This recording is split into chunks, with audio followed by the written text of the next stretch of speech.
Hola, ¿cómo les va? Eh, Bienvenidos al aula virtual número 6 de Análisis y Diseño de Sistemas, donde vamos a continuar en la etapa de análisis, eh, viendo otro concepto fundamental, el siguiente, que es el concepto de diccionario de datos. Hasta acá, la clase virtual anterior, nuestro video anterior, habíamos visto que los diagramas de flujo de datos, cómo se hacían, pueden ser a las cuatro figuras representativas para señalar toda la información y cómo está distribuida a través de un sistema. Vimos los gráficos que tienen que ver con las entidades externas, que era un cuadrado con bordes izquierdo y superior bastante más destacado con respecto al resto, el rectángulo con bordes redondeados, que indicaba un proceso, que lo que era el lugar de transformación de la información, los flujos de datos, que serán flechas, son la información en movimiento, y los almacenes de datos, que era un pequeño rectángulo con el borde eh, que da a la derecha abierto, que indicaba los datos que están en reposo. Para la realización de los diagramas de flujo de datos, obviamente el análisis de sistemas existe con anterioridad a lo que es la informática en cuestión. Antes se hacía, hablo de, no sé, antes de los años 90 se hacían a mano. Pero por supuesto que existen herramientas tecnológicas ahora que nos permiten su dibujo de una manera mucho más ágil, ¿no es cierto?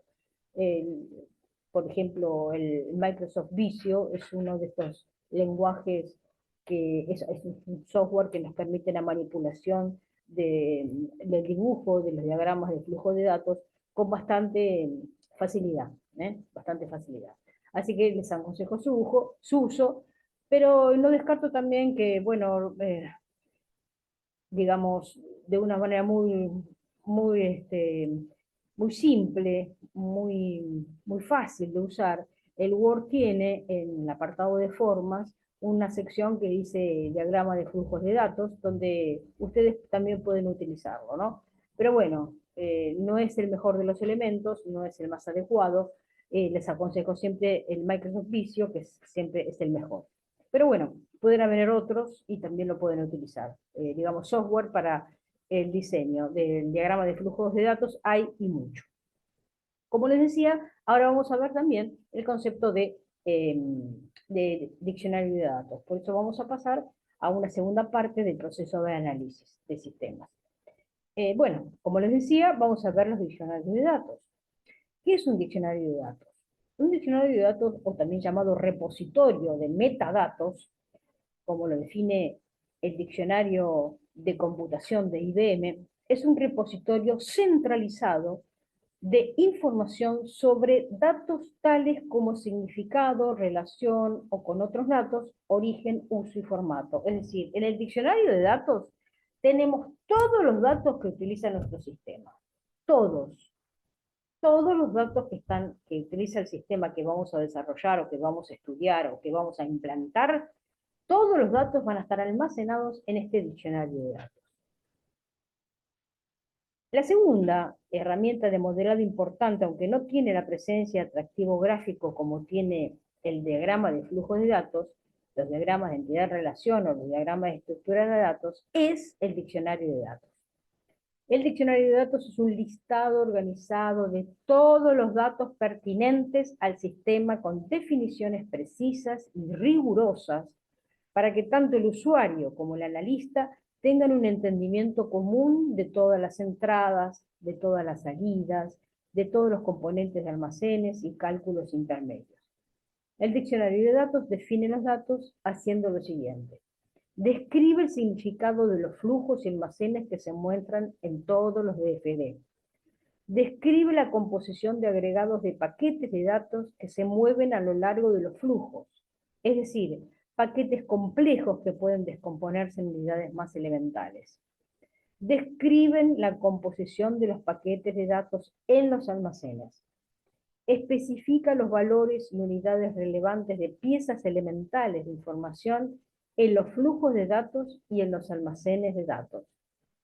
Describe los detalles de las relaciones entre almacenes que se enfatizan en un diagrama de entidad-relación u otro modelo de datos. Es decir, el diccionario de datos tiene todos los datos de un sistema en cuestión, sean desde el más pequeño hasta el más pequeño en cuanto a su significancia o al más grande en cuanto a su significancia, lo que significa, ¿cierto? Se describen acá todos los datos con un nivel de minuciosidad muy riguroso. ¿Por qué? Porque de alguna manera, fíjense ustedes que algunos usuarios de sistemas no logran comprender, por ejemplo, qué se quiere decir con tal cosa. Entonces uno recurre al diccionario de datos y tiene la información relevante con respecto a ese dato, de qué tipo debe ser, cómo tiene que ser, qué es lo que describe, etcétera, etcétera, etcétera. El contenido del diccionario de datos se encuentra en el diccionario, dentro del diccionario de datos, se encuentra la lista de todos los elementos que forman parte del flujo de datos de todo el sistema. Los elementos más importantes son los datos elementales, los flujos de datos, los almacenes de datos, los procesos y las entidades externas. El diccionario de datos guarda los detalles y la descripción de todos estos elementos. Vuelvo a repetir, con una rigurosidad muy, pero muy detallada. ¿Qué es lo que se va a documentar acá? La documentación del diseño es vital, tienen que entenderse que es fundamental para garantizar su legibilidad y correcto entendimiento en la etapa de construcción o codificación. Obvio que en el día de mañana, esto que estamos haciendo en la etapa de raíz, después se va a codificar. Además de permitir detectar errores de consistencia. Deben entenderse que el diseño debe ser perfectible, es decir, se puede perfeccionar. ¿Por quiénes? Por personas que son ajenas a quienes lo construyeron. Por lo que la documentación no puede faltar, no debe faltar. Por otro lado, no hay que olvidar que el diseño constituye la especificación de la etapa subsiguiente, que es la etapa de diseño. Para documentar el diseño el diseño del diccionario de datos, se tienen que documentar todos los elementos que aparecen en los diagramas de flujo de datos y diagramas de estructuras, esto es, terminadores, almacenes de datos, flujos de datos y procesos. Todo eso hay que determinar. ¿Cómo es la notación? ¿Cómo es que se empieza a escribir el diccionario de datos? Por supuesto que existen muchos esquemas de notaciones comunes utilizados, y este es uno de los más utilizados. Fíjense, el igual está compuesto de, el más es i, entre paréntesis es optativo, puede estar presente como ausente. Las llaves de interacción, los corchetes es seleccionar una entre varias alternativas. El doble asterisco es un comentario, el arroba es un identificador o campo clave para un almacén. La barra, esta barra que está en vertical, separa opciones alternativas en la construcción. Puede ser lo que está a la izquierda o lo que está a la derecha de la barra. Para que tengan una idea, esta figura es un ejemplo de la estructura de datos para crear un pedido a un cliente. Observen ustedes, pedido de cliente. El igual está compuesto de, el igual dice, está compuesto de. Dice acá, número de cliente, el más quiere decir y, nombre de cliente, y dirección, y teléfono, y, etcétera, etcétera, etcétera. Ese sería el i. Acá dice fecha de pedido y fíjense que están tres llaves, fechas disponibles para el pedido. ¿Qué eran las llaves? Interacción, que puede haber un mecanismo de intercambio de comunicación entre estos. ¿Está? Observen entonces cómo se emplea el igual, el más, en este caso, cómo se utiliza. Acá, para que veamos una cosa diferente, acá forma de pago es cheque, crédito o giro postal, que puede ser entre llaves, es seleccionar una entre varias alternativas, ¿ya? Las llaves, o tipo de tarjeta de crédito, American, Visa o Mastercard. ¿Está?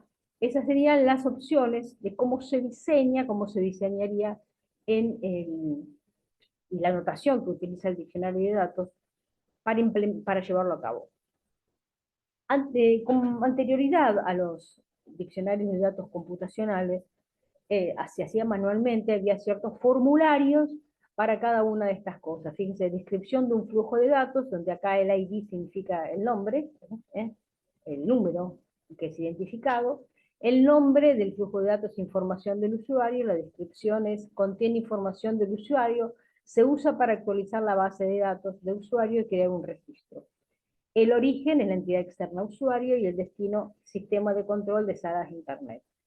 Observen, el tipo de flujo de datos es un formulario. Esto es, fíjense, el tipo de información que se almacena en un diccionario de datos. En este caso, para un flujo, es un formulario especial para un flujo de datos. Se pueden hacer comentarios, información del usuario para registrarse en la base de datos. El registro, bueno, se debe hacer personalmente en cualquier sala de Internet de la universidad. Estaba dando un ejemplo con esto de un formulario muy sencillo de flujo de datos para el diccionario. Y hablamos de estructura de datos. Fíjense cómo se describe la información del usuario, que es código más nombre de usuario, más jornada, más teléfono, más dirección, más email. El nombre del usuario, que está conformado por nombre más apellido, el teléfono por el código de área más el número local, y la dirección por el nombre de la calle más es optativo el departamento y la ciudad. Son modos de cómo definir la información dentro del diccionario de datos. Ahora vamos a ver otro de ellos, otro formulario de descripción de un elemento de datos, uno de los que confluyen o que componen el almacén de datos o bien que componen el flujo de datos. En este caso, el nombre, la identificación sería el nombre, que va a ser código, el alias sería identificación del usuario, también puede ser identificación universitaria. Esto que sea. Un alias quiere decir que código me va a servir tanto como código de usuario como código de identificación de una universidad. ¿Qué es lo que hace este elemento de datos? Identifica al usuario que utiliza el servicio. Características de este elemento de datos, que es un código, fíjense el nivel de detalle. Tiene una longitud de 10, el tipo es numérico, el formato es la forma, sería 12 y de salida, es un ejemplo, 12 sería un ejemplo, formato de salida 12, el máximo de caracteres sería 10 y absolutamente es continuo. Observe que si es continuo hay que indicarle el límite superior que tiene que ser menor a esta cantidad de números que es 999.999 y debe ser mayor a 0. ¿Qué comentario se hace en la descripción de este elemento de datos? Para acceder al sistema se necesita el código del usuario para validar la entrada. Es decir, si yo sin este elemento de datos no podría entrar al sistema. Es tan importante como por eso. Vuelvo a repetirles. Todos y cada uno de los datos que el sistema utiliza debe estar registrado de esta forma, dentro del diccionario de datos. Si es con formulario de flujo, si es con formulario de elementos. ¿Está? El proceso, por ejemplo, ¿cómo se puede registrar? Se puede colocar validar pedido, que puede ser el nombre de un proceso. Recuerden, el proceso es el rectángulo con bordes redondeados. En la referencia es el numerito que está arriba. La descripción sería valida la existencia de libros y el crédito del cliente. El proceso padre es el proceso cero en este caso. Está dando un ejemplo. Las entradas va a ser pedido, detalle de libros, estado del crédito. Y las salidas son pedidos válidos. Entonces, validar pedido, el proceso validar pedido, lo que va a tener de entrada va a ser el número de pedido o el pedido en cuestión, el detalle del libro que se pide y el estado del crédito de ese cliente. Y las salidas que produce son los pedidos válidos, es decir, no puedo pedir algo que no corresponda. ¿Tá? Fíjense ustedes cómo sería el formulario para la descripción del almacén de datos. Estamos dando uno genérico. Por supuesto que hay diferentes formatos, pero siempre está este nivel de detalle, de descripción. Y se detallan todos, los procesos, las entidades externas, los flujos de datos, los almacenes. Y tanto sean los almacenes como los flujos, los elementos de datos que constituyen eso, porque a ver, pueden ser varios. En este caso, tenemos un ejemplo de un formulario de descripción del almacén de datos. En este caso, la identificación es el D1, que es el archivo maestro de clientes, que también se puede llamar maestro de clientes, y que contiene un registro por cada uno de los clientes. Observe, el tipo de archivo es por computadora y el formato de los archivos es una base de datos. El tamaño, bueno, en este caso del registro es 200 y el número de registro máximo son 45.000. El tamaño del bloque físico sería en este caso son 400 y el promedio serían 42.000.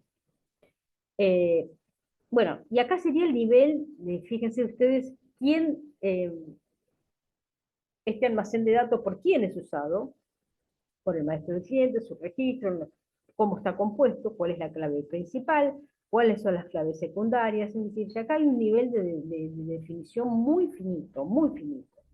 Y se puede hacer un comentario que nos lleve mejor a saber qué es lo que hace. En este caso, los registros del archivo maestro de clientes son copiados en un archivo de historial, en este caso para esto, y se depuran si el cliente no se ha comprado o no ha comprado un artículo en los últimos 5 años. Un cliente se podría retener incluso si no se ha realizado una compra por catálogo. Son criterios que se utilizan para la descripción de los elementos. El nivel, vuelvo a decir, del diccionario de datos es un nivel muy importante y un nivel de detalle muy importante. Ahora bien, ¿cómo es el uso del diccionario de datos? Por supuesto que el diccionario de datos ideal es el automatizado, el interactivo, el que está en línea y el que evoluciona solito. Obviamente que ese sería el máximo, lo más deseado. Por eso se dice que es el ideal. El automatizado, interactivo, en línea y evolutivo. Conforme el analista de sistemas describe cosas nuevas de los sistemas de la organización, se agregan elementos de datos al diccionario, es decir, se van agregando con posterioridad después. ¿Sí? Por otro lado, el diccionario de datos no es un fin en sí mismo, nunca tiene que ser un fin en sí mismo. Para evitar desviarse del propósito principal con la construcción del diccionario de datos completo, el analista de sistemas debe verlo como una actividad paralela al análisis y el diseño de sistemas. Obviamente que las herramientas CASE, esas que herramientas asistidas en la ingeniería de software, asistidas por computadoras que vimos en la primera clase, permiten al analista crear un depósito que podría incluir información acerca de los flujos de datos, de los almacenes, de las estructuras de registro y de los elementos, de las pantallas también, de lógica de procedimiento y de diseño de informe. También de las relaciones entre los datos, de los requerimientos del proyecto y de las deliberaciones del sistema final. Y también acerca de la información de administración del proyecto. Así que eso, como repositorio de nuestro sistema, el diccionario de datos, es fundamental y debe ser una herramienta muy útil, tiene que ser una herramienta muy útil en el diseño, en el análisis y diseño de sistemas. Muy bien, hasta acá chicos tenemos el concepto invalorable del diccionario de datos como un elemento más que conforma el estudio que lleva a cabo el analista de sistemas para diseñar un sistema de información que sea correcto. Todos los datos que involucran un sistema tienen que estar involucrados dentro del diccionario de datos. Todos y cada uno. Recuerden ustedes, si es automatizado, mucho mejor. Si es evolutivo, muchísimo mejor. Eso desde ya. Hoy en día casi todos son automatizados, gracias a Dios. Bueno, espero que lean, que hagan las actividades, que lean el material de estudio, hagan las actividades y siempre, como siempre, cualquier inconveniente que tengan, por favor, me lo hacen saber. Nos vemos en nuestra próxima clase y muchas gracias por todo.